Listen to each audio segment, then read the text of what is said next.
Praise the Lord. இயேசுவின் ரத்தம் ஜெயம். தினமும் இயேசு நிகழ்ச்சிக்கு உங்களை கர்த்தராகிய இயேசு கிறிஸ்துவின் நாமத்தில் வரவேற்கிறேன். செய்தியின் தலைப்பு: கர்த்தர் உங்களோடு இருக்கிறதை வெளியரங்கமாக்குவார். ஆதார வசனம் 2 சாமுவேல் 6ஆம் அதிகாரம் 11வது வசனம். கர்த்தருடைய பெட்டி கித்தேயனாகிய ஓபேத் ஏதோமின் வீட்டில் 3 மாதம் இருக்கையில் கர்த்தர் ஓபேத் ஏதோமையும் அவன் வீட்டார் அனைவரையும் ஆசீர்வதித்தார். யோசுவா 3:7. நான் உன்னோடு இருக்கிறேன் என்பதை எல்லாரும் அறியும்படிக்கு இன்று அவர்கள் கண்களுக்கு முன்பாக உன்னை மேன்மைப்படுத்துவேன். மகிமையின் மக்களே, இயேசு மானுடராய் வாழ்ந்தபோது எங்கு போனாலும் அந்த இடத்தில் இருப்பவர்களுக்கு விடுதலை, ஆனந்தம், மகிழ்ச்சி, எல்லாவற்றிலும் விடுதலை, ஒரு புதிய நம்பிக்கை, புதிய தெம்பு உண்டாகிற்று. அவர் ஒரு வார்த்தை சொன்னால் போதும், எசப்பா நீங்கள் வர வேண்டாம், எங்களுக்கு அந்த வார்த்தை போதும் என்ற அளவிற்கு அவர் மேல் விசுவாசம் வளர்ந்தது. அவரோடு இருந்தவர்கள், அவருடைய உபதேசத்தை கேட்க வந்தவர்கள் பட்டினியாய் ஒரு நாளும் திரும்ப அவர் விடவே இல்லை. அவர் இருக்கும் இடம் நிறைவு, ஆனந்தம். பழைய ஏற்பாட்டிலும் சரி, புதிய ஏற்பாட்டிலும் சரி, கர்த்தர் ஒரு மனிதனோடு இருப்பார் என்றால் அந்த மனிதன் மிக சாதாரணமாக மனிதனாக இருக்கலாம். ஆனால் கர்த்தர் அந்த மனிதனுக்கு கொடுக்கும் பிளெஸ்ஸிங், யுனிக் பிளெஸ்ஸிங்.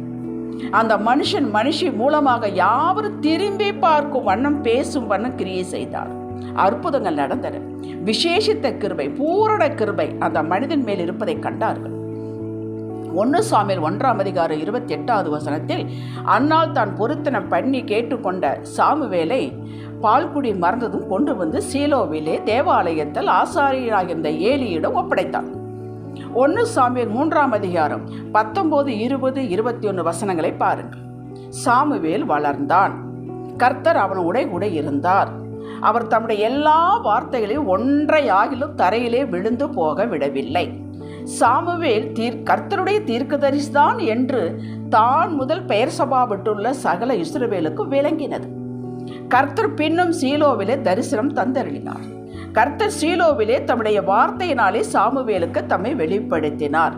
இதன் சுருக்கம் என்னவென்றால், கர்த்தர் என்னவெல்லாம் நடக்கும், நான் செய்ய போகிறேன் என்று சாமுவேலிடம் சொன்னார். அந்த சின்ன சாமுவேலிடம் சொன்னாரோ அவற்றை எல்லாம் ஒரு வார்த்தை விடாமல் நிறைவேற்றி, சாமுவேல் சொன்னது கரெக்ட், சாமுவேல் தீர்க்க தரிசிதான் என்பதை நிரூபணம் செய்தார்.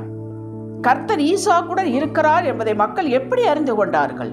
பஞ்ச காலத்தில் மழையே இல்லை, தண்ணீரும் இல்லை. ஆனால் கர்த்தர் என்னுடனே சொன்னார் என்று அவன் விதை விதைத்தான். அங்கேயே விதை விதைத்தான். கர்த்தர் ஆசீர்வதித்ததனால், அவனோடு இருந்ததினால் 100 மடங்கு பலன் பெற்றான். வித்தியாசமான ஆசீர்வாதம். இதை கர்த்தர் மட்டும்தான் செய்ய முடியும் என்று கண்டார்கள். ஒரு மனிதனோடு, ஒரு மனுஷியோடு, ஒரு குடும்பத்தோடு, ஒரு நாட்டோடு, ஒரு சமுதாயத்தோடு, சபையோடு கர்த்தர் இருக்கிறார் என்பதை வெளியரங்கமாக காட்டுவார். அங்கு செழிப்பு உண்டாகும், விடுதலை உண்டாகும், சமாதானம் உண்டாகும், முறுமுறுப்பு இருக்காது.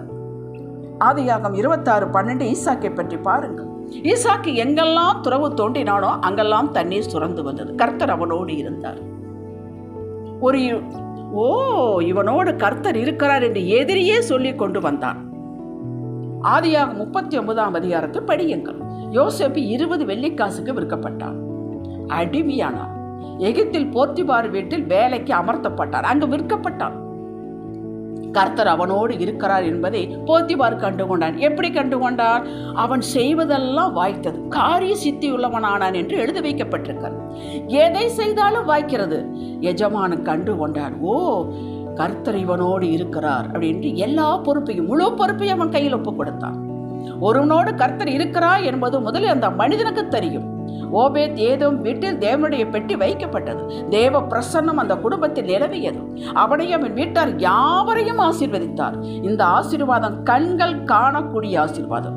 இவர்களும் பார்க்கிறார்கள், மற்றவர்களும் பார்க்கிறார்கள். தற்காலத்தில் ரட்சிக்கப்பட்டு பரிசுத்த ஆவியை பெற்ற அனைவரோடும் கர்த்தர் இருக்கிறார். பாரபட்சமே இல்லைங்க. உங்களோடும் இருக்கிறார், என்னோடும் இருக்கிறார். நாம் யாவரும் தீர்க்கதரிசிகள் தான். எப்படி?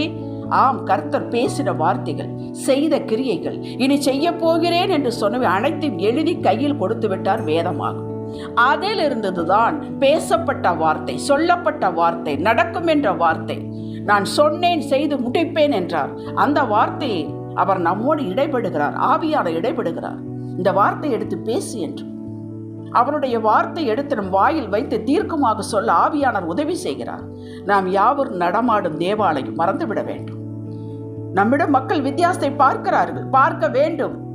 அந்த வித்தியாசம் இருந்தால்தான் நீங்களும் நானும் கர்த்தரை சேவிக்கிறோம் என்பதற்கு அடையாளம். ஆவியானவருக்கு நாம் ஒவ்வொன்றில் கீழ்ப்படியும் போது தினந்தோறும் எல்லாவற்றிலும் நம்மை பரிந்து பேசி ஜெபிக்க தூண்டுகிறார். நாம் விசுவாசத்தோடு ஜெபிக்கும் போது அதை அப்படியே ஆவியான நிறைவேற்றி காண்பிக்கிறார். கேட்க வைத்து கொடுக்கிறார் நீதியுள்ள தேவன். கர்த்தர் நம்மோடு இருக்கிறார் என்பதை மக்கள் எப்படி காண்கிறார்கள்? முன்பு போல நாம் கோபப்படுவதில்லை, ரோசப்படுவதில்லை, தேவையில்லாமல் பேசுவதில்லை, யாரையும் குற்றப்படுத்துவதில்லை, சாடுவதில்லை. நிறைய ஆட்டிடியூட் சேஞ்ச். இது இருக்க வேண்டுமுங்க. இது அடையாளம். இது நமக்குத்தான் தெரியும், அவர்களுக்கும் தெரியும். கர்த்தர் நம்மோடு இருப்பதால் நாம் அதிகாலை எழும்பி அவரை தேடுகிறோம், கருத்தோடு வேதம் வாசிக்கிறோம், தியானிக்கிறோம், எதை செய்தாலும் கர்த்தருக்கென்று செய்கிறோம். இதை வெளியரங்கமாகி இவனோடு இருக்கிறேன் என்பதை நம் எல்லை எங்கும் சமாதானத்தை கட்டளிட்டு காட்டுகிறார். நிச்சயம் காட்டுவார். குடும்பத்தில் ஒவ்வொருவரும் இப்படி ஆவியானவரை கனப்படுத்தி அமைதியாக அவரையே நோக்கி ஆலோசனை பெற்று காரியங்கள் செய்தால் அந்த குடும்பம் ஒரு குட்டி பரலோகம்.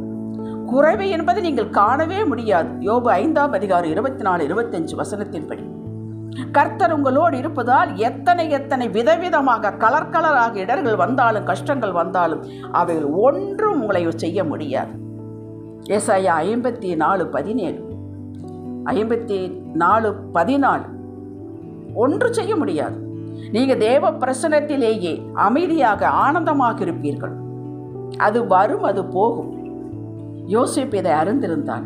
ஆகையால் தான் அவனை எங்கு போட்டாலும் சந்தோஷமாக இருக்க முடிந்தது. ஏன்? கர்த்தர் என்னோடு இருக்கிறார், என்னை கவனித்துக் கொண்டிருக்கிறார், என்னை பார்த்து கொண்டிருக்கிறார். இது ஏன் இப்படி நடக்கிறது எனக்கு தெரியவில்லை, ஆனால் தெரிந்தவரோடு நான் இருக்கிறேன், அவர் என்னோடு இருக்கிறார். இதுதாங்க முக்கியம். கர்த்தர் உங்களோடு இருப்பதால் அவரது கிருபை, தயவு, பிரியம் உங்கள் மேல் இருக்கும். ஒருவர் உங்களை எதிர்த்து பேச மாட்டார்கள். எதிரியும் நண்பனாவான். எல்லா துன்பமும் வெயில் பட்ட பனி போல நீங்கிவிடும். செழிப்பும் சமாதானம் உங்களிடத்தில் குடியிருக்கும். உங்களை கொடுக்கும் நபராக, மற்றவர்களுக்கு ஆறுதலின் மகனாக மாற்றி கர்த்தர் தம் வேலை உங்கள் மூலமாக செய்து முடிப்பார். அல்லேலூயா. ஜெபிக்கலாம். தகப்பனே, நீர் என்னோடு இருக்கிறீர். தேவ ஆவியாக உமது வார்த்தைகளின் இருதயத்தை நிரப்பிக் கொண்டிருக்கிறேன். நான் உமது கிருபையில் மேல் நம்பிக்கையாயிருக்கிறேன். எனக்குள்ளும் எனக்காகவும் என் மூலமாகவும் நீர் கிரியை செய்து உமது சித்தத்தை நிறைவேற்றுவீராக. நீர் என் தலையை உயர்த்தி உமது நாமத்திற்கு மகிமையை கொண்டு வருவதற்காக ஸ்தோத்திரம் தகப்பனே. இயேசுவின் நாமத்தில் பிதாவே, ஆமேன். அல்லேலூயா.